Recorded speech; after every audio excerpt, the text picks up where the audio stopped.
ce qui nous encourage à dire que oui, c'est le franc CFA, le franc CFA. Nous devons comprendre que la bataille qui nous confronte, c'est d'abord la bataille de l'existence de l'État africain. C'est d'abord de ça qu'il s'agit. Il s'agit d'abord de faire en sorte que l'État africain existe. Si l'État n'existe pas, il est clair que les attributs de sa souveraineté ne peuvent pas exister. Donc, nous ne pouvons pas nous battre pour mettre une nouvelle monnaie dans les poches d'Alassane Ouattara, de Sassou Nguesso, de Paul Biya, de Faure Gnassingbé, de Patrice Talon et des gens comme les Museveni. Non, ce n'est pas notre rôle. Notre rôle n'est pas de mettre une nouvelle monnaie dans la poche de ces gens-là. Notre rôle, c'est d'abord de nous débarrasser de ces gens. Donc, nous disons encore une fois que notre devoir n'est pas d'accompagner Faure Gnassingbé, Ali Bongo, les Alassane Ouattara, les Paul Biya, les Sassou Nguesso, Museveni et consorts sur la scène internationale à changer de partenaire stratégique. Notre devoir, c'est d'abord de nous débarrasser de ces gens-là à l'intérieur de l'Afrique. Imposer un nouveau leadership. C'est ce nouveau leadership qui sera en mesure de défendre véritablement nos intérêts sur la scène internationale. Et pour nous en débarrasser, nous avons absolument besoin de construire les instruments de ce combat. Et comme le Mortral a toujours constaté et dit, notre difficulté et notre échec résident dans notre inorganisation. Notre incapacité à nous organiser fait que nous n'arrivons pas à affronter du tout les défis qui se posent à nous. Donc aujourd'hui, nous avons réduit le combat à de l'excitation sur le net.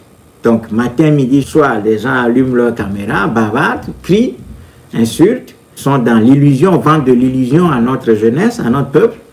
Et beaucoup de gens suivent ça, suivent ce mouvement, croyant que c'est ça le combat.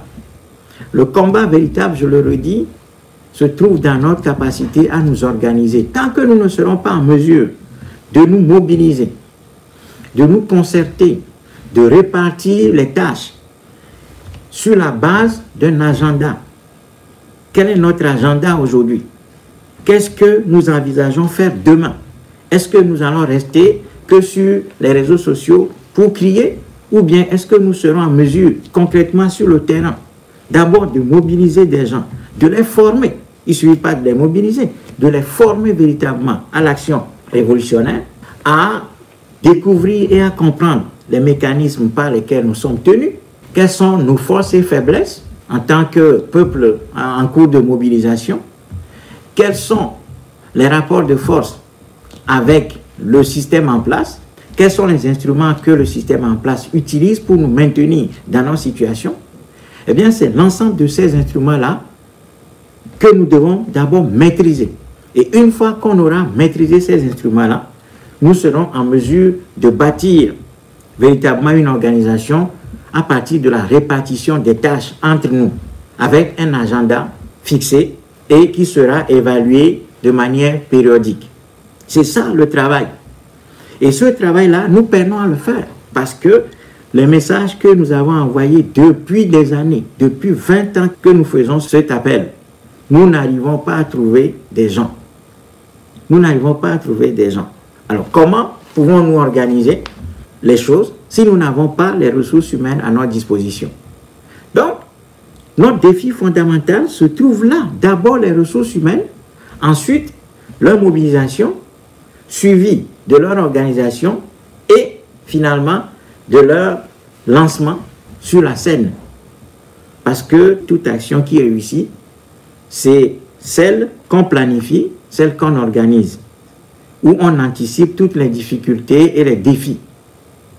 Donc, aujourd'hui, on s'excite à longueur de journée sur TikTok, sur WhatsApp, sur Facebook, sur Twitter, etc., etc., etc. Mais concrètement, sur le terrain, nous n'avons pas les ressources. Nous n'avons pas les ressources. Donc, il ne s'agit pas aujourd'hui de nous mobiliser autour des dictateurs africains, des petits êtres antipatriotes, pour soi-disant les accompagner sur la scène internationale dans ce qu'on appelle abusivement le changement de partenaire. La question, encore une fois, qui se pose à nous, ce n'est pas le changement de partenaire sur la scène internationale. C'est d'abord à l'intérieur de l'Afrique, nous devons changer l'ordre colonial qui règne avec des gens qui sont des anti-peuples, des gens violents, corrompus, manipulateurs, répressifs, qui volent tout ce qui leur passe sous la main, qui n'aiment pas notre peuple radicalement, des gens qui sont contre notre peuple foncièrement. Ce sont ces gens-là que nous devons d'abord changer. Si nous changeons ces gens-là, nous allons disposer des patriotes qui seront capables de défendre nos intérêts, aussi bien face à la Chine que face à la Russie, ainsi que face à l'Occident. C'est ça notre devoir. Donc, la jeunesse africaine a du boulot. Et ce boulot-là, ce n'est pas de la blague, ce n'est pas de la pagaille, ce n'est pas dans la théâtralisation que nous allons accomplir ce travail-là. Mais ce travail-là doit se faire dans la discrétion, dans la discipline, dans le sérieux, dans la gravité. Dans la gravité et non dans la théâtralisation. Parce qu'aujourd'hui, nous avons réduit le combat à une sorte de théâtre où des acteurs s'affrontent par caméra interposée, où chacun veut montrer que c'est lui qui a compris le plus, chacun veut s'affirmer comme le plus panafricaniste des panafricanistes. Et quand on décode très bien le message qui est porté, c'est qu'on nous incite à nous réunir autour des dictateurs, autour des gens, je n'appelle même pas ces gens des dictateurs, mais des voyous, des criminels qui massacrent notre peuple depuis 60 ans, depuis 40 ans, depuis 20 ans. On nous encourage à nous réunir autour de ces gens-là pour soi-disant aller changer de partenaire sur la scène internationale. Non, ça c'est un faux message. Nous devons rejeter ce message-là et comprendre que notre salut viendra du fait que nous posions d'abord le cadre interne africain du changement. Si nous changeons le cadre africain, c'est-à-dire l'État colonial doit être démoli complètement. L'État colonial doit être démoli. Et une fois que cet appareil colonial est démoli, eh bien, nous allons choisir des patriotes au sein de notre peuple qui seront en mesure de défendre nos intérêts sur la scène internationale. Quelqu'un me pose la question, comment on change ces dictateurs à l'intérieur de l'Afrique? Comment on mobilise la jeunesse? Tout d'abord, nous, au Montra, nous remettons en cause l'État africain lui-même. L'État africain est un enclos colonial. Et cet enclos colonial est conduit par des gens qui sont absolument des anti-peuples, des anti-patriotes, des voleurs, des criminels, des gens qui n'aiment pas notre peuple. Donc, nous rejetons le fait que ce soit simplement une question de partenariat sur la scène internationale qui se pose au contexte africain. Ensuite, comment on change les dictateurs à l'intérieur de l'Afrique? L'histoire nous a tracé le chemin. Tous les peuples qui ont été confrontés à un moment donné de leur vie politique se sont mobilisés pour chasser les dictateurs et les élites antipatriotes qui s'imposent à eux, qui les répriment, qui les massacrent, qui les font souffrir. C'est ça la loi de l'histoire. Donc, le Montra part du constat que nous sommes dans un contexte colonial. Et ce contexte colonial est dirigé et encadré par un leadership colonial fabriqué de toutes pièces et imposé à nous. Donc, nous devons nous débarrasser de ces gens-là. Et pour y arriver, nous devons construire un véritable mouvement de libération nationale, un mouvement de libération continentale. Et pour arriver à ça, nous disons depuis des années que chaque Africain doit faire la démarche politique, idéologique, culturelle envers d'autres Africains pour que nous puissions commencer par construire progressivement ce mouvement populaire. Nous l'avons vu au Sri Lanka il y a une année maintenant. Le peuple est sorti massivement, a investi les lieux du pouvoir, notamment la présidence, et a chassé le président de son palais. Et on va réorganiser les institutions. Donc, notre boulot, c'est absolument de mobiliser la jeunesse africaine. Nous n'avons pas d'autre solution. Nous n'avons pas d'armes. Nous n'appelons pas à une révolution armée. Nous disons que notre nombre fait notre force. Et les peuples à travers l'histoire l'ont prouvé.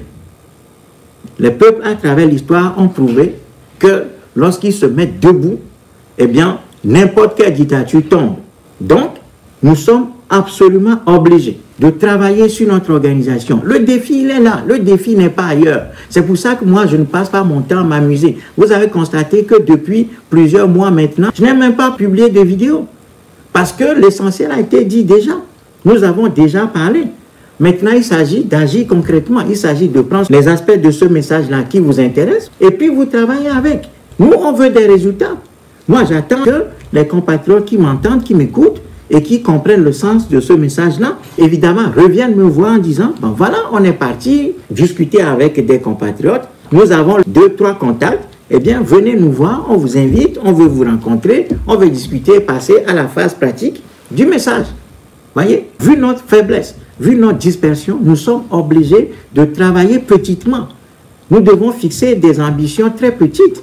Vu notre désorganisation totale, vu notre inexistence, eh bien, que chaque Africain trouve 1, 2, 3, 4, 5 Africains autour de lui-même, et puis, commençons par saisir la quintessence de notre problème, et commençons par répartir des tâches entre nous sur la base d'un agenda qui va nous conduire à l'élévation d'un mouvement populaire sur le continent africain.